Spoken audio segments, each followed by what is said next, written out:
Good morning. I'm doing it again. I'm touring the art in my house because I hung all this art on the wall as a way to remind myself of eternal realities and things that my relationship with God has downloaded into my life. And so I'm in my bedroom in front of this particular wall, and I want to make a point about this.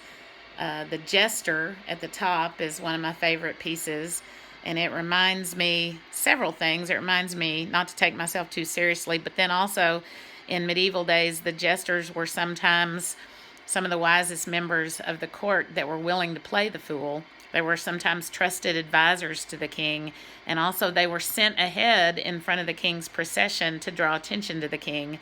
So the jester is a noble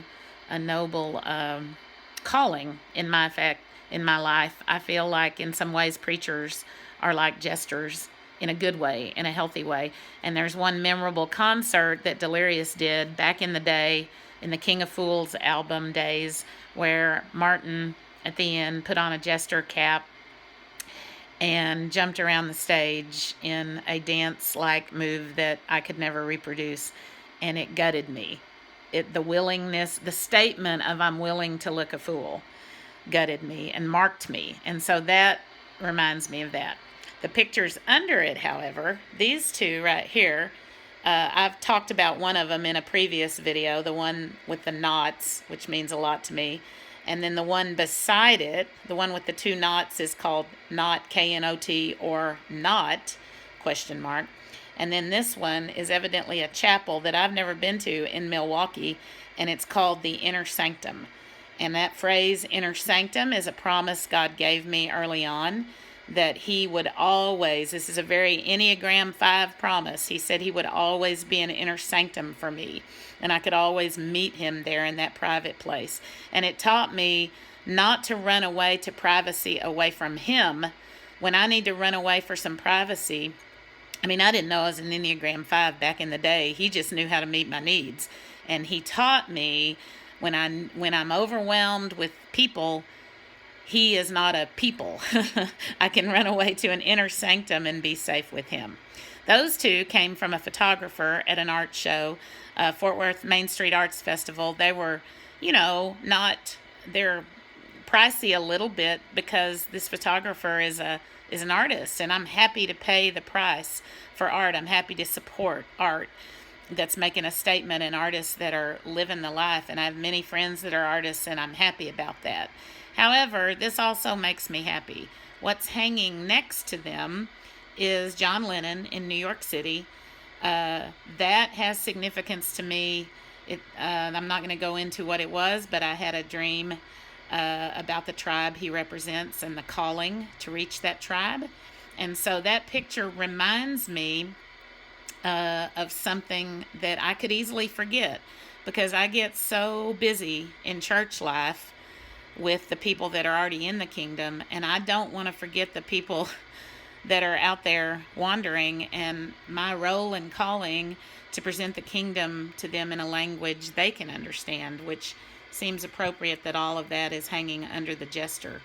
But here's the deal. This little John Lennon piece, I bought this outside my hotel in Times Square, the Doubletree in Times Square. There was a vendor, as there are a little push cart kiosk, as there are in New York City, and he had his version of art.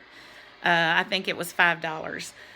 He had hundreds of matted things he had gotten somewhere for sale in a little kiosk in Times Square in New York City. And it seems beautiful to me for that $5 mass-produced print to be hanging next to some festival art that wasn't mass-produced, that was signed and numbered. Because for me, that speaks of the fact that we are all in this together. I've gone to Africa and we got to see a house that was somebody's first ever mud hut home. And it was an organization we work with that was building huts for people who'd never had a home. And they're just mud huts. And they even had a t-shirt they used to market it, and it said, "My first home is a mud hut," or something, to raise money for this. But I remember seeing that mud hut. And do you know, the owners of their first home had found some paint and painted a beautiful African pattern with color and life and vibrancy on the outside. And it just set me off thinking how the need for beauty is inherent in each one of us.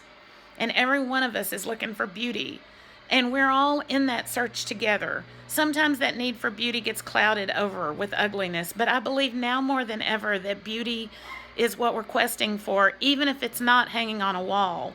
It's the beauty of being one blood and one race and one people in the kingdom, and living with that beauty towards people outside the kingdom. Because really, he made us all.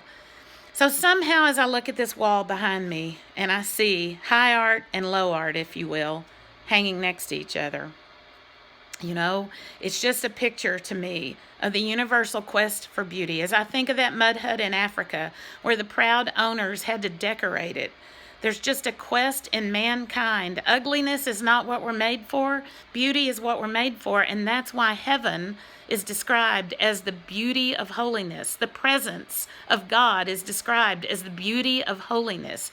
Heaven's characteristic is beauty, but it's not an escapist beauty.